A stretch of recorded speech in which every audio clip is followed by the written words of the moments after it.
որովհետև այդ ամեն ինչը չի երևում։ Եթե անում են, թող մի բան ասեն, այսօր Ադրբեջանի նախագահը ստիպում է ինչ-որ անկախության համաձայնագիր, Չակերտավոր անունով ինչ-որ թուղթ է ասում, մեր երկրի ղեկավարը, եթե իրոք մտածեր այդ ամեն ինչի մասին, նախ եւ առաջ պետք է ասեր,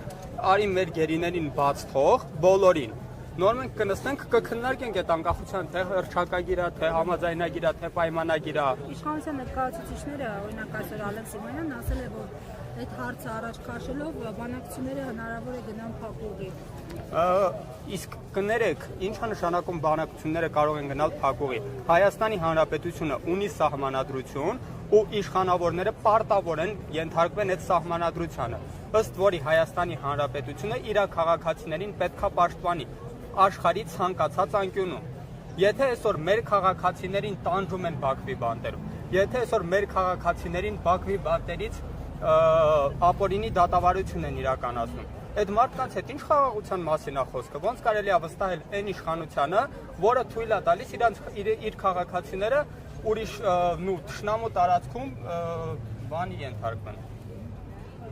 Տանջանքների, խոշտանգումների ենթարկվեն։ Ասում են բանակցում են, բայց կոնկրետ այդ հարցով այս պահին որևէ արդյունք չեն հասել եւ որքան այսպես ասած խոսում են, քննարկում են այդ թեման, այնքան ավելի դժվար է դա։ Ուրեմն ասեմ, ոչ մի արդյունքի չեն էլ հասնելու։ Դեմքով դեպի տեսախոսները։ Ոչ մի արդյունքի չեն էլ հասնելու, որովհետև պարտված ղեկավարություն են իրանք, կապիտուլյացիա ստորագրած ղեկավարություն են, Ալիևի պահանջներ իրանք անընդհատ կատարել են ու հիմա իրանք կատարողի դերում են։ Մեզ պետք է նոր իշխանություն, որը կգա, որը Ալիևին ենթարկված չի լինի, որի վրա կներեք, որ այս բառը պետք է օգտագործեմ, Ալիևը վերջ վեկալած չի լինի, ու նոր իշխանությունը, նոր մարդիկ արդեն կարող են գալ որպես հավասարը հավասարին բանակցեն, այլ ոչ թե բանակցեն որպես կապիտուլյացիա ստորագրած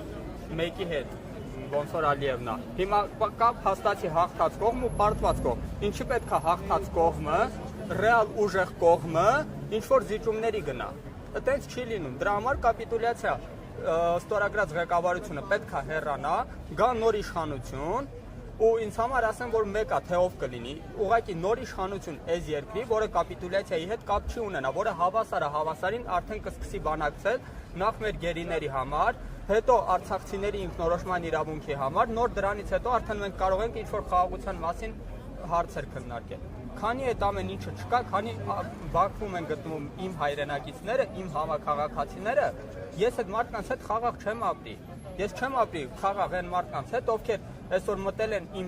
իմ տունը քանդել են, ես իդեպ ասեմ, որ արցախցի չեմ ծնունդով, բայց Արցախն էլ իմ տունն է, իմ հայրենիքի մի մասն է։ Մտել են իմ տունը քանդել են, իմ աղբերներին սպանել են, ու այսօր ես ասում եմ, դե լավ, ինչ եղել է, եկենք մոռանանք, ով էլ ձեր մոտ է, թողենք իրանք էլ ձեր մոտ մնան, մենք խաղաղ ապրենք։ Չէ, այդպես չի լինում։ Вообще Գազանը, Գիշատիչը ու ոչ Գիշատիչ կենթանին իրար հետ խաղաղ չեն ապրում։ Շնորհակալություն։